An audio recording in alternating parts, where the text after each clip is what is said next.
All right, what's up, guys and girls? How's it going? I am. Is there no one else? I'm bringing you a video today. Tips and tricks for how to beat the sewers. Basically, long story short, there's a lot of reasons to be in the sewers. Telvar gives you gold. Small scale PvP is fun. It's less leggy than large scale PvP. You know, doing something that's change of pace is fun. The maps are really cool, so it's kind of a fun area to fight. And finally, what I had heard is that the new chests that you can put in your house and store gear with, you will be able to get with Telvar. So another incentive to get people down here. So if you're coming down here and you're not, you don't really know the districts, you don't really know what's going on, I wanted to provide information. I wanted to provide some beginner stuff and then some more advanced tips later on. So that's what this video is.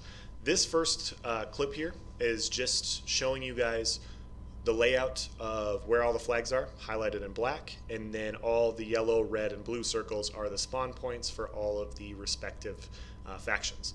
Now, as you can see, depending on each district, depends on where the spawn points for each one are.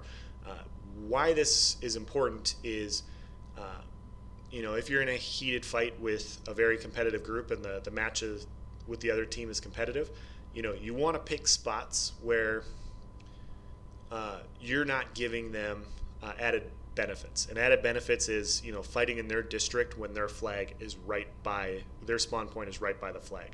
They'll just keep spawning back. So if you're a group of 4 and you're fighting 8 people and you can wipe those 8 people, it's going to be really hard to wipe them when they're constantly spawning right next to the flag, dropping down with full resources and just coming back at you. At that point, it's a battle of attrition. Not saying you can't win, it's just harder to win. So depending on how tough the other group is, you might want to fight in a district to where they spawn a little bit farther away. So when you wipe them, they spawn in that district and then they have to run over. It gives you a little bit more time to gather your resources, collect everything up, so that when they come back, you're better prepared to wipe them. This second layout is just basically the highlighted blue circles are where I like to fight in those districts. Typically they're around the flag, they're kind of just off to the side. You capture the flag and then you move off to an area. So the best areas are areas with multiple levels, lots of line of sight to where you can avoid damage. Out in the open on a flag, you're just open to snipe spammers, Jesus beamers, soul assault, all this stuff. Being able to line of sight, drop down a level, go behind a wall to stop those things is very, very valuable. It allows you to, narrow the amount of incoming damage that you have, which, in severely outnumbered fights is what you have to do. So I have them labeled. It's kind of hard to see, but my favorite districts and my least favorite districts. The big red X is my least favorite district to fight in because it's wide open, it's completely flat, and there's no area to line of sight. If you're trying to 1vx like a very large group, you're just not going to really be able to do it in Arboretum. There's no real good place to go in that area. So that's just my opinion. Those are my favorite areas, and I like to have fallback points. So when I'm playing with a couple buddies, we're like, all right, well, if I'm on this flag and we get pushed by red, we're going to drop over into this area. So that way everybody knows when I say get out, get out, get out, we know where to regroup at. And then, we regroup at the bottom of the stairs over in this house. And it's like, okay, well, if they push us too hard and we can't do anything, we're going to back up to the top of the stairs at this choke point. If they push us again, we're going to back up to this choke point. If they push us again, we're going to drop down, we're going to go to the door, we're going to go over here. And knowing, kind of how these areas are set up allows you to be able to just manage a fight that's severely outnumbered. So picking those areas that allow you to, or your character to benefit, will help you a lot in outnumbered fights. And finally, what these clips are for, and they're not the most exciting clips in the world, guys. That's not what they're for. They're just things that happened recently. Sometimes you're going to run across a group of people that you cannot kill. Whether it's you by yourself, which is me in my first clip, and there's a couple blues around, or you're in a group of 4 and there's a group of 20 people running around farming bosses. Sometimes the other team just has so much healing that you cannot deal enough damage to take anybody out. And it's frustrating. And, a lot of people say, okay, well, it's a 20-man group. There's only 4 of us. There's nothing we can do. That's not true. That is absolutely not true. There is something you can do. And what that is bringing more damage to the fight.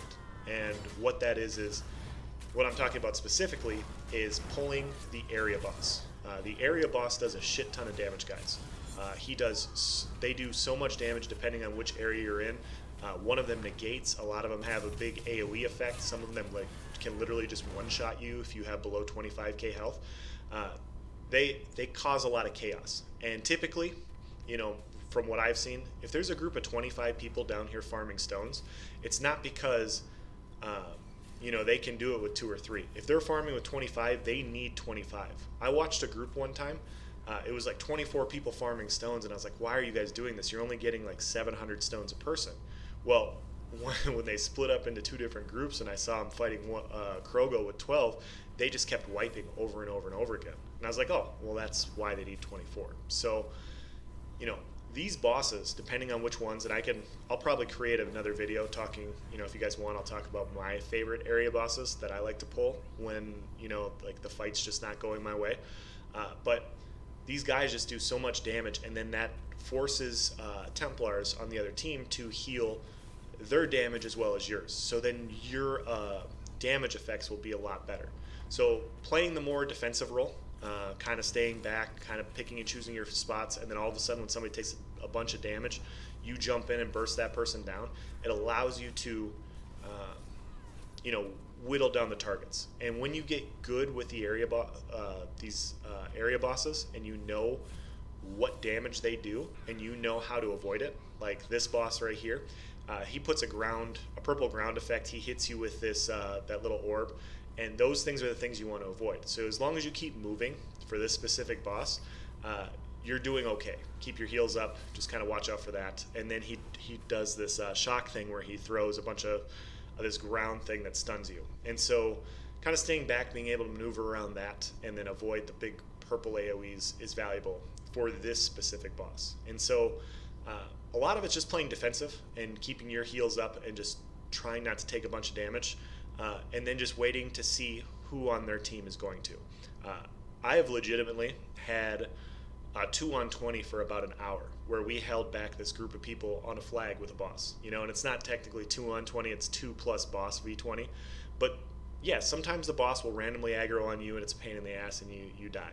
But when you're playing these big outnumbered fights, the numbers typically dictate, if you're trying to fight 4-on-12, more often than not, they're going to go to the enemy because they have more people. The enemy is going to aggro the boss more often than you will. So learning to kite around the boss, like in this part right here, I'm backing up a little bit because, I got a couple of things over here. I got the boss hitting me, a little low on resources.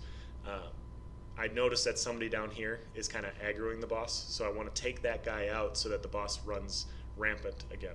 So I'm going to drop down here and kill this guy so that the boss comes and joins in on the fun again. But yeah, pull the area boss, guys, and figure out what they do, figure out how you can utilize it to your advantage, and what you can do to then survive a group and have a really cool clip to show to all your buddies, and then get a lot of Telvars. So that's the end of this video. Hope you guys enjoyed it. Let me know if you have any questions. Thank you for watching. Have a nice day.